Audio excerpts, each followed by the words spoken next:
Pinuntahan na namin ang camera trap para tignan kung ano ang mga nakunan nito. Ang una naming binuksan, ang camera trap 1. Tumambad sa amin ang mga iba pang wildlife na makikita sa isla ng Sumatra. Yung mga pictures na to, so far yung mga nakita natin, sparks good hope. Katulad ng Malayan Sun Bear. Matapang din ang hayop na ito at vulnerable na ayon sa IUCN dahil sa pagkaubos ng kagubatan.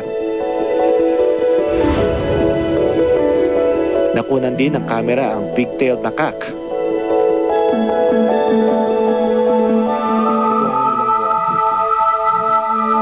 Pero ang pinakahihintay namin na tigre, nasaktuhan din ng camera trap.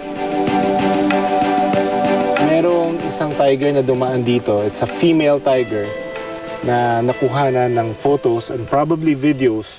So, yung mga pictures na to, so far yung mga nakita natin, it sparks good hope para sa mga Sumatran tigers natin.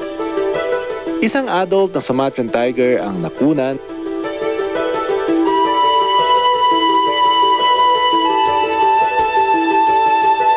So, nakita natin ngayon yung mga photos dito. Ngayon naman, tignan natin sa video. Sana mas exciting din. Tara!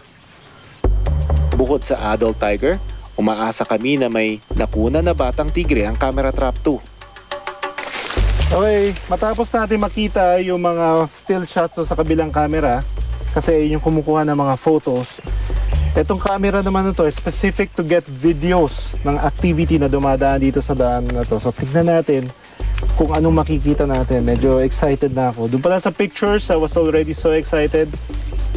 Ito naman ngayon. This was not here before. There is no hole. Dati daw walang butas ito, pero ngayon meron ng butas.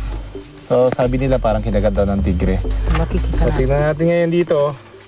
Since may butas, siguro mas talaga na-detect nung camera na to yung lumapit na tiger dito.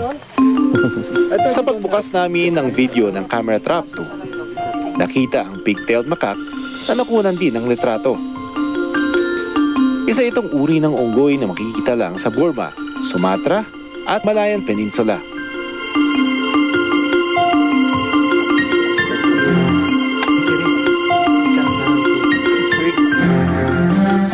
At kahit sa gabi, hindi nakaligtas ang leopard cat na ito na abalang naglilinis ng katawan. Ganito ang hayop na naabutan namin sa tabing daan na wala ng buhay. Sa tenga niya, parang yung tiger.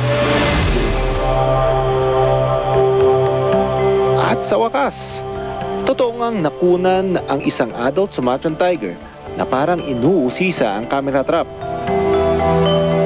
Isa itong bihirang pagkakataon dahil kakaunti na lang ang bilang ng mga tigre na nasa wild.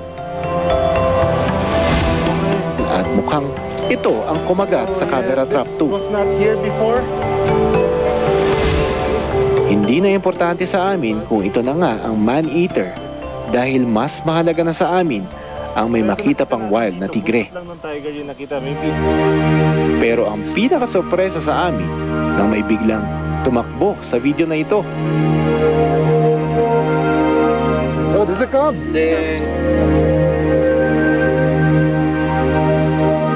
a very good news. Good news. It means that they're propagating here. Huh? They're reproducing. Reproducing by the shells. Nice. Look at that. That's very good news. Sa pamamagitan ng video na ito, napatunayan namin nagpaparami pa ang mga tigre sa isla ng Sumatra.